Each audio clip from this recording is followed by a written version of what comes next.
ہم فقیری یا درویشی کے لیے کوشش تو کرتے ہیں مگر کامیاب نہیں ہوتے۔ جہاں تک انسان کا اور انسان کی زندگی کا تعلق ہے، تکلیف روحانی ہو جسمانی ہو، تکلیف انسان کو ہی ہوتی ہے۔ اگر کسی کی نماز قضا ہو جائے، کافی عرصے سے نماز قائم ہو اور اچانک کچھ عرصے بعد نماز قضا ہو جاتی ہے یا فوت ہو جاتی ہے تو وہ انسان بڑی تکلیف میں ہوتا ہے۔ یا یہ کہ کسی تہجد گزار آدمی سے یک لخت تہجد بلا سبب غائب ہو جائے تو وہ بہت تکلیف میں ہوتا ہے۔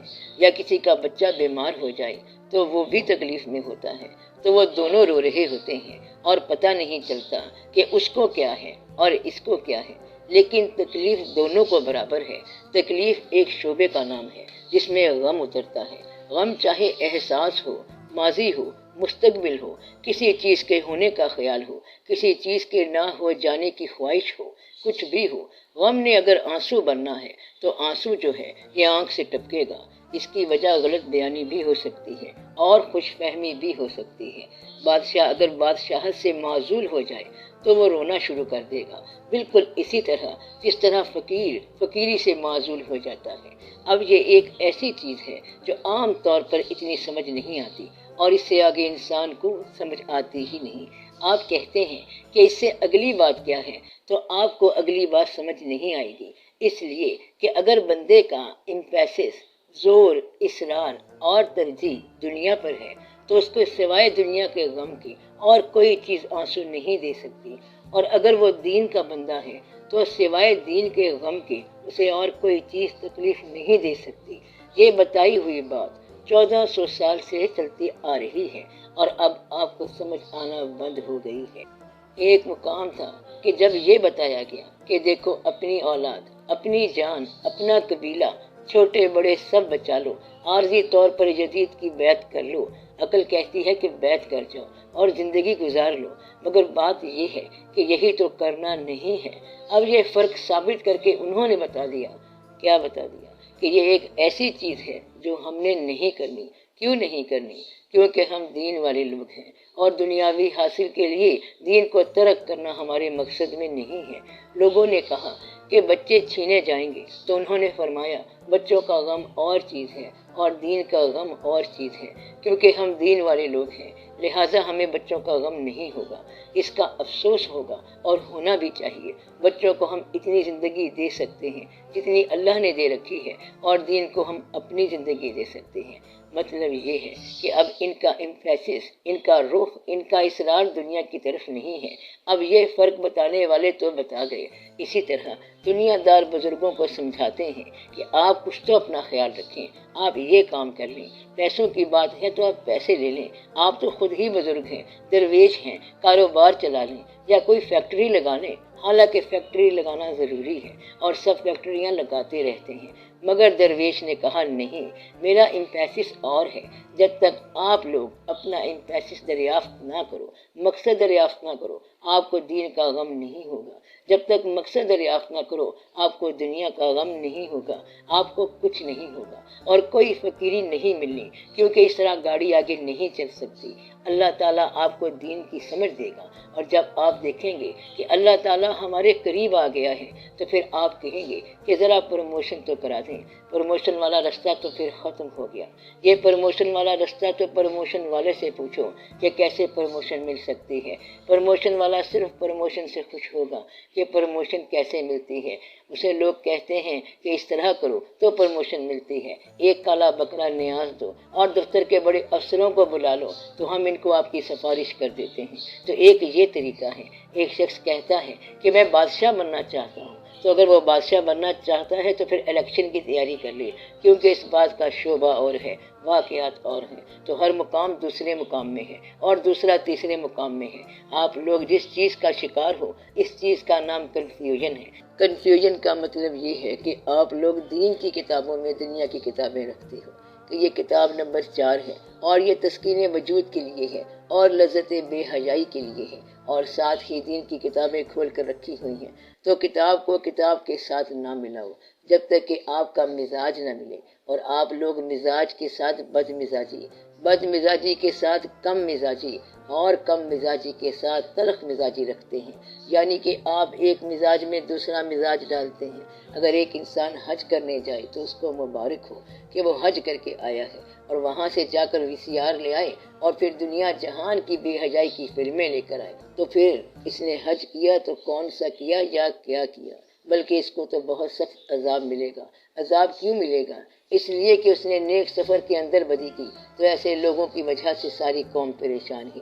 اس لیے درویشی جو ہے وہ شہروں میں نہیں چلتی۔ شہر والے مرید جو ہوتے ہیں وہ پیروں کو الٹا ٹانگ دیتے ہیں۔ مثلاً پیر صاحب کو کوئی چیز پیش کر دی، کیا پیش کر دیا؟ کوئی ایسی چیز جس کا مدعا صرف دنیا ہو، اور کیا چیز مانگتے ہیں؟ یعنی کوئی ایسی چیز مانگتے ہیں جس کا مدعا صرف دنیا ہو۔ وہ پیر صاحب کو بڑے ٹی وی پیش کرتے ہیں، VCR پیش کرتے ہیں، تو VCR اور ٹی وی کی پیشکش اور چیز ہے، اور مسلح پیش کرنا اور ہے، دونوں میں فرق ہے، اور یہاں آ کر کمپلیکیشنز پیدا ہوتی ہیں۔ تو آج کا انسان جو ہے، اور مسلمان خاص طور پر جو پیر آشنا بھی ہو اور چاہتا ہو کہ وہ فقر آشنا بھی بنے، تو فقر آشنا وہ اس لیے نہیں بنتا کہ اس کے مزاج میں رجوع علت دنیا موجود ہوتا ہے، اور اس کو اگر وہ بیلنس کر جائے تو پھر یہ بڑی بات ہے۔ اگر آپ یہ حوصلہ کر لیں کہ آپ نے دین کی طرف رجوع کرنا ہے، تو پھر یہ نہ کہنا کہ باپ ہونے کی حیثیت سے میرا فرض یہ ہے کہ اولاد کی تربیت کروں، بھائی ہونے کی حیثیت سے میرا یہ فرض ہے، سماج کے اندر میرا یہ فرض ہے، اسلامی حکومت کا قیام کریں گے، لیکن اسلامی حکومت بنتی نہیں ہے۔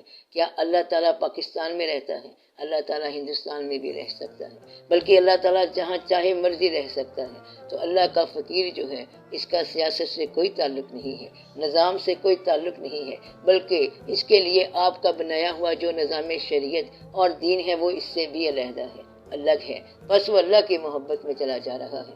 باقی لوگ کہتے ہیں کہ محلے کے سارے مسلمان جو ہیں آج شام ان کا جلسہ ہوگا، اور یہ بڑا نیکی کا کام ہے، اسلامی کام کیا جائے گا، اور وہ اس طرح کے اسلامی کام کرتے رہیں گے۔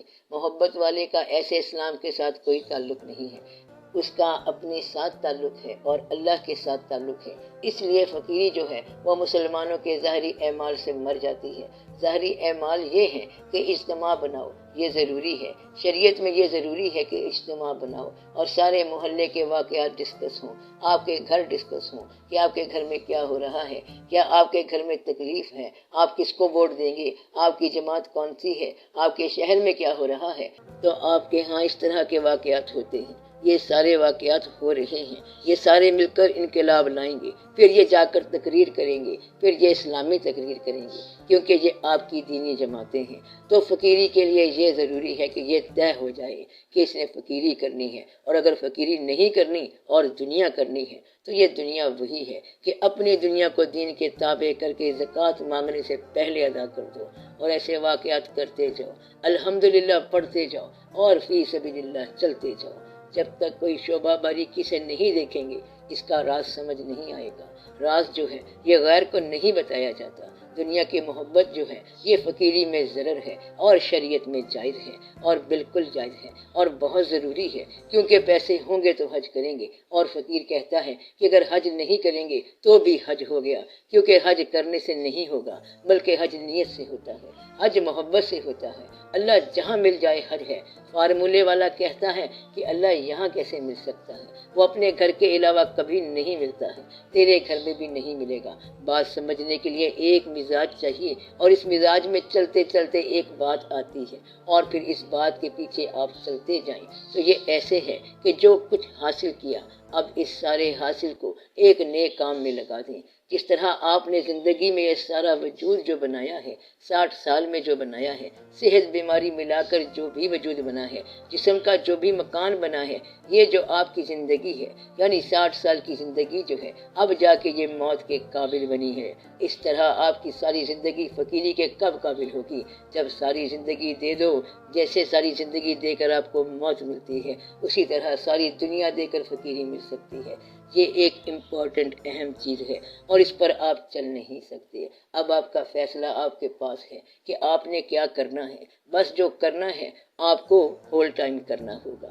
یہ نہ کہنا کہ اللہ نے ہول ٹائم کیا کرنا ہے، لیکن جو حکم ہو گیا ہے وہ ہو گیا ہے۔ بس یہ جو لوگ کہتے ہیں کہ اللہ سب کچھ دیتا ہے، فقیری نہیں دیتا، تو کیا اس کے پاس فقیری ختم ہو گئی ہے؟ بھلا کبھی سمندر ختم ہوا، کبھی پانی ختم ہوا، کبھی ہوا ختم ہوئی، کبھی پہاڑ ختم ہوئے؟ یہ ساری سڑکیں، ان کے لیے بجری، روڑی، پتھر وغیرہ آتا ہی رہتا ہے، اور پہاڑ ختم نہیں ہوئے۔ ایک چھوٹی سی پہاڑی بھی ختم نہیں ہوئی ہوگی، اور نہ دریا ختم ہوں گے، اور نہ ہوا ختم ہوگی، کچھ بھی ختم نہیں ہوگا۔ آپ لوگ تو بکرے کھا کھا کر ختم، لیکن وہ بھی ختم نہیں ہوئے، بلکہ یہ تو جائز جانور ہے، اور جو ناجائز جانور ہے وہ بھی ختم نہیں ہوتا۔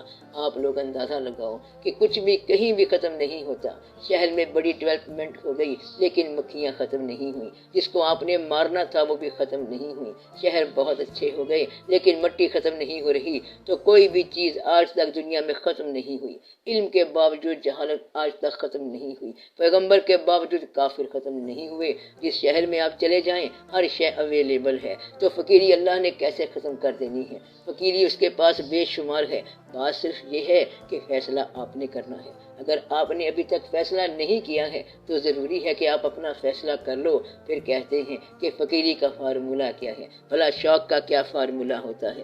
شوق کا بھی کوئی فارمولہ ہوتا ہے؟ کہتا ہے کہ میں نے وہاں جانا ہے۔ پوچھا کدھر جانا ہے؟ جب جانا ہے تو پھر پہنچ ہی جانا ہے۔ ہم نے آج تک یہ دیکھا ہے کہ آنکھوں سے محروم بھی اپنے گھر پہنچ گیا، اور جہاں کہیں اس نے پہنچنا تھا پہنچ گیا، جبکہ وہ آنکھوں سے محروم ہے۔ ایک شخص معذور ہے، لیکن وہ بھی پہنچ گیا۔ ووٹ کے لیے جب لوگ آتے ہیں تو معذور انسان بھی ووٹ ڈالنے امیدوار کی گاڑی پر بیٹھ کر پہنچ جاتا ہے۔ تو جو کرنا چاہے انسان کر جاتا ہے۔ بندہ جو کرنا چاہے کر سکتا ہے اور کر لیتا ہے۔ آپ اپنے گاؤں سے پیدل آ کر شہر میں اپنا گھر بنا لیتے ہیں۔ اگر کوئی شخص یہ کہے کہ میں اللہ کی طرف جانا چاہتا ہوں تو اللہ کیوں نہیں ملے گا؟ اگر نہیں ملتا تو یہ نیت کی خرابی ہے، کیونکہ انسان جو کرنا چاہے وہ سب کر سکتا ہے۔ فرض کرو اسے منزل نہیں ملتی تو چلو اس راہ میں مر تو جائے گا، اور یہ اس کا حاصل ہوگا کہ فلاں شخص فقیری میں مر گیا تو فقیری پوری ہو گئی، اور یہ آپ کا فیصلہ ہے۔ دوسرا آدمی آپ کو صرف بات بتا سکتا ہے، سمجھا سکتا ہے، مگر فقیری نہیں دے سکتا۔ تو آپ کو فقیری کون دے گا؟ آپ کا مزاج آپ کو فقیری دے گا، آپ کا شوق آپ کو فقیری دے گا۔ اگر شوق نہیں ہے تو آپ فقر نہیں لے سکتے۔ کہتے ہیں کہ ایک آدمی گھوڑے کو تالاب تک لے جا سکتا ہے، لیکن 20 چابک مارنے کے بعد بھی اسے پانی نہیں پلا سکتا۔ پیاس ہوگی تو خود ہی پیے گا۔ آپ صرف یہ کر سکتے ہیں کہ یہ ہے تالاب اور یہ ہے گھوڑا۔ آپ کو پیاس لگے تو پانی پی لو، نہیں تو گھوڑے کو کوئی پانی نہیں پلا سکتا۔ گھوڑے کو تو پیاس ہی پانی پلا سکتی ہے۔ اسی طرح آپ کو اگر پیاس ہے تو فقیری مل جائے گی۔ ہم نے آپ کو بتایا تھا کہ یہ نہیں ہو سکتا کہ محبوب کے لیے اخباروں میں اشتہار دو کہ مجھے فلاں آدمی سے محبت کرنی ہے، تو وہ محبت کوئی نہیں ہو سکتی۔ آپ باقی سب کام خود کر سکتے ہیں کہ آپ نے نوکری بھی کر لی، کاروبار بھی کر لیے، شادی بھی کر لی، کنوینس والی چیز خرید لی، گھر کا سامان بھی خرید لیا، بچوں کے لیے چیزیں بھی خرید لی، مگر فقیری کا نسخہ ایسے نہیں مل سکتا۔ تو وہ اندر کی کہانی ہے کہ یہ کیا چیز ہے۔ کہتے ہیں کہ جو آدمی استطاعت نہ رکھتا ہو اس کو کوئی بھی چیز نہیں دی جاتی، اور استحقاق والا کبھی محروم نہیں ہوگا۔ دنیا میں ایک چیز ہے جو کبھی محروم نہیں ہوتی، وہ صرف شوق ہے۔ چاہے کسی چیز کا بھی شوق ہو، وہ آج تک کبھی محروم نہیں ہوا۔ اس لیے اے راہی تو بے ذوق نہ ہو۔ راہی اگر بے ذوق ہو جائے تو پھر بات ہی ختم، ورنہ تو یہ کتابوں کی بات ہے، نہ کسی اور طریقے کی بات ہے۔ اس وقت فقیری کو بھی کتابوں سے پڑھ کر بتایا جا سکتا ہے، اور وہ بھی طریقے موجود ہیں۔ فقیری کے لیے نسخے موجود ہیں کہ یہ کرو وہ کرو، مگر اصل میں تو آپ کا اپنا نام ہے فقیری۔ تو فقراء نے فقیری کی کتابیں کیسے لکھی ہیں؟ جیسے جیسے وہ لوگ بیہیو کرتے جاتے تھے، جیسے جیسے وہ بولتے جاتے تھے، بعد میں وہ بات قانون بنتی جاتی تھی۔ فقیری ہوتی ہے فقراء کو کھانا کھلانا، تو آج بھی وہ سارا کچھ موجود ہے۔ آج بھی بھوکوں کو کھانا ضرور کھلائیں گے، کھانا ضرور پکے گا۔ دیگچی میں یا دیگ میں کچھ پکا لو، کیونکہ یہ 2-4 بندے بیٹھے ہیں، یہ کھانا کھائیں گے۔ تو فقیری میں لنگر خانے ہوتے ہیں، ضرور ہوتے ہیں، اور باہر سے جو بندے آئیں گے ان کے لیے ٹہلنے کی جگہ بھی ہوگی، اور ان کو بتانے والی بات بھی ہوگی۔ شب بیداری کا سما بھی ہوگا۔ اس لیے آپ لوگ دعا کریں کہ آپ کو شوق پیدا ہو جائے۔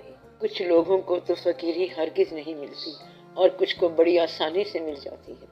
یہ نصیب کی بات ہے، شوق کی بات ہے، کرم کی بات ہے اور فضل کی بات ہے۔ علم تلاش سے مل سکتا ہے مگر شوق تلاش سے نہیں ملتا۔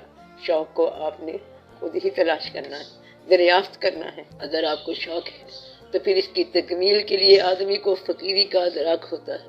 دنیا اور فقیری کے شعبے ہی الگ ہیں۔ جو شخص کہتا ہے کہ میں پہلے دنیا کے کام کروں گا اور ناممکن کام بھی کروں گا اور فقیری کا شوق بھی کروں گا، تو فقیری کوئی اتنی فالتو بات نہیں ہے کہ وہ بعد میں ہوگی۔ فقیری پریفرنس ترجیح کا نام ہے، اور آپ پریفرنس ترجیح کس کو دے رہے ہیں؟ مثلاً شوق والا کہتا ہے کہ مجھے فلاں انسان سے محبت ہے، وہ کہتا ہے کہ چھوڑو اسے اور آپ اس طرح کرو کہ 22ویں گریڈ کی ایک اعلیٰ نوکری لے لو اور اس آدمی کے پاس جانا بند کرو، اسے چھوڑ دو۔ تو شوق والا کہتا ہے کہ گریڈ کدھر اور میں کدھر، اسے اگر کہے کہ بادشاہت لے لو مگر وہ تخت چھوڑتا ہے لیکن وہ محبت نہیں چھوڑتا، یہ اس کا حال ہے۔ تو فقیری جو ہے صرف عشق کا نام ہے۔ مسلمان کی فقیری جو ہے یہ حضور پاک صلی اللہ علیہ وآلہ وسلم کا عشق ہے، باقی سب باتیں چلتی رہتی ہیں۔ فقیری منصب ہے اور منصب پیدائشی ہوتے ہیں، اس میں بڑے بڑے راز ہیں۔ ایک راز یہ ہے کہ اللہ کریم کو تو پتہ ہے کہ حضور پاک صلی اللہ علیہ وسلم اگر نبوت سے پہلے بھی خطاب فرمائیں گے، نبوت شروع ہونے سے ایک دن پہلے جو خطاب فرمائیں گے یہ وہ بھی صداقت ہوگا، کیونکہ منصب نبوت عطا ہونے سے تو ایک دن پہلے بھی حضور پاک صلی اللہ علیہ وسلم اللہ کے نبی تھے، یعنی منصب نبوت کا اعلان و عطا ہونے سے پہلے بھی آپ صلی اللہ علیہ وسلم نبی تھے، یعنی جو لوگ پہلے آپ کے ساتھ دوستی اور وفا کر رہے تھے وہ سارے کے سارے اس وقت بھی امتی تھے۔ اب یہ ایک راز ہے، ایسا کہ امتی تو پھر نبوت کے اعلان کے دن سے ہونا چاہیے تھا، مگر یہ اس دن کی بات نہیں ہے بلکہ اس سے پہلے دن کی بات ہے۔ تو سمجھنے کی بات یہ ہے کہ جن لوگوں کو منصب عطا ہوتا ہے وہ منصب پیدائشی ہوتا ہے اور وہ واقعات وہاں اس جگہ سے ہوتے ہیں۔ یہ جو باطن کا شعور ہے اس کا کیا مطلب ہے، اور جس کو یہ شعور دینے والا پیر نہیں ملتا اس کے بارے میں کیا حکم ہے؟ باطن کے شعور کا مطلب یہ ہے کہ وجود اور وجود کی وجوہات کو دریافت کیا جائے۔ وجود کا جواز باطن ہے اور وجود ظاہر ہے، وجود کا انجام باطن ہے اور وجود ظاہر ہے، وجود کا سبب باطن ہے اور وجود ظاہر ہے۔ گویا کہ اسباب، وجوہات، نتائج، جواز اور احساسات سارے باطن ہیں۔ ظاہر سے باطن کو دریافت کرنا بڑا راز ہے، اور اگر یہ سمجھ آ جائے تو تصوف ساتھ ہی کھڑا ہے۔ متلاشی دراصل خود کسی کی تلاش ہوتا ہے، اگر متلاشی کسی کی تلاش میں نہ ہو تو تلاش کبھی پیدا ہی نہ ہو۔ اگر آپ کو اپنی تلاش پر یقین ہے تو اس کا ملنا اور نہ ملنا دونوں بے معنی ہیں۔ تلاش فی نفس ہی انجام ہے۔ جن لوگوں کو اس بات کا یقین ہے وہ دعا کرتے رہتے ہیں کہ خدا کرے کہ یہ دکھ دور ہی نہ ہو۔ ہرگز تلاش ایسا مضمون ہے کہ متلاشی چاہتا ہے کہ ہمیشہ تلاش کرتا ہی جائے۔ یہ وہ سفر ہے جس کا انجام نہیں، یہ خود سفر ہے اور سفر کے بعد بھی سفر ہے، اس کا حاصل بھی سفر ہے اور انجام بھی سفر ہے۔ جنہیں راستے میں گرو نہیں ملتا ان کے سفر کا خیال ہی گرو ہے، سفر کا ذوق ہی گرو ہے، سفر کی لذت ہی گرو ہے۔ ان کا گرو عشق ہے۔ عشق جب امام بن جائے تو اسے کسی اور امام کی ضرورت ہی نہیں۔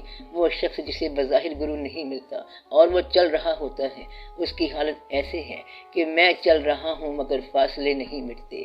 یہ حادثہ بھی میری زندگی میں ہونا تھا۔ یہ حادثہ دراصل اس کا شوق ہے۔ ایسا انسان برکت والا ہوتا ہے۔ اگر وہ چراغ آرزو جلتا رکھے اور اسے بجھنے نہ دے تو وہ پیروں فقیروں سے آگے گزر جاتا ہے۔ یہ وہ عشق ہے جس کی ایک ہی جست نے طے کر دیا قصہ تمام، وہ تمام فاصلے طے کر جاتا ہے۔ دعا کرو کہ ایسے شخص کو پیر نہ ملے جس کا شوق زندہ ہے۔ دراصل شوق ہی پیر ہے۔ یہ دیکھو کہ اس شخص کی کیا خوبی ہے کہ اسے اتنا بڑا مرتبہ تو ملا، پیر نہیں ملا، وہ خوش قسمت ہوتا ہے۔ پیر کا ملنا خوش قسمتی ہے۔ پیر آپ کے شوق کی زلف میں سنوار دیتا ہے، اور اگر پیر نہ ملے تو شوق والہانہ انداز اختیار کر کے فاصلے طے کر جاتا ہے۔ وہ جذب بن جاتا ہے، جنون بن جاتا ہے اور سب کچھ طے کر جاتا ہے۔ لہٰذا یہ دو صورتیں ہیں، وہ بڑی قسمت والے لوگ ہیں جنہیں پیر نہ ملے، اور جنہیں مل جائے وہ اپنی جگہ قسمت والے ہیں۔ وہ سب کچھ پیر کے حوالے کر دیتے ہیں، جیسے بیماری کو ڈاکٹر کے حوالے کر کے مریض خود سو جاتا ہے۔ اب اصل بات یہ ہے کہ کھیل پیر کے لیے نہیں بلکہ قادر کے لیے ہے، اور قادر سب کچھ جانتا ہے، آپ کے سفر کو جانتا ہے، آپ کے مقصد کو جانتا ہے، آپ کی نیت کو جانتا ہے۔ آپ اپنی مرضی کو تقدیر سمجھ لیتے ہیں، حالانکہ تقدیر آپ کے پیچھے لگی ہوئی ہے۔ آپ نیکی بدی کا تصور خود بنا لیتے ہیں، حالانکہ نیکی بدی کا تصور اللہ نے خود بنایا ہوا ہے۔ مثلا آپ یہ کہتے ہیں کہ یہ بری بات ہے، مگر بری بات وہ ہے جس کو وہ برا کہے، اچھی وہ جس کو وہ اچھا کہے، گناہ وہ جس کو وہ گناہ کہے، اور خامی وہ جس کو وہ خامی کہے۔ ایک آدمی بڑا خوبصورت ہے، اور اگر اپنے صاحب کو پسند ہی نہیں تو پھر کیا خوبصورت ہے؟ بات تو کوئی نہ بنی۔ اس کی تعریف یہ ہے کہ اسے قبول کرنے والا عشق موجود ہو، وہ حسن کے جسے عشق نہیں ملا، اس حسن کو ہم کیا کہیں سوائے محرومی کے۔ اور اگر حسن نہیں ہے اور اسے عشق مل گیا تو عشق کا ملنا ہی حسن ہے، ورنہ وہ حسن محرومی ہے۔ اگر محبوب کو طالب مل جائے تو وہ محبوب کہلاتا ہے، ورنہ محبوب کی اور کوئی صفت نہیں سوائے اس کی کہ کوئی چاہنے والا ہو۔ اگر کوئی چاہنے والا نہیں ہے تو کوئی کتنا ہی حسین ہو بیکار ہے۔ اگر آپ کے اندر طلب کی تمنا نہ ہو تو آپ کتنے ہی اچھے ہو جائیں بیکار ہے۔ گویا آپ کے اندر تضاد پیدا ہو گیا۔ تضاد کا پیدا ہونا دراصل محبت کی محرومی ہے۔ عشق خود ہی پیر ہے۔ حضرت میاں میر رحمت اللہ سے کسی نے آ کر کہا کہ آپ کا مرید کہتا ہے میرا پیر اللہ ہے۔ آپ نے فرمایا میں نے اسے یہی تو تعلیم دی ہے کہ پیر اللہ ہے، یعنی اگر اللہ نہ ہو اور اللہ کا شوق نہ ہو تو پھر پیر کدھر سے آیا؟ اگر آپ سفر کی بات چھوڑ کر انجام کا ذکر کریں تو پیر انجام ہے، وگرنہ تو پیر راستہ ہے، سفر ہے اور ہم سفر ہے۔ اصل مقصد اور انجام اللہ ہونا چاہیے، اس لیے بعض اوقات پیر کا نہ ملنا کوئی حرج کی بات نہیں، یہ کسی کا قصور نہیں بلکہ ایک طرح سے اس شخص کی خوبی ہو سکتا ہے۔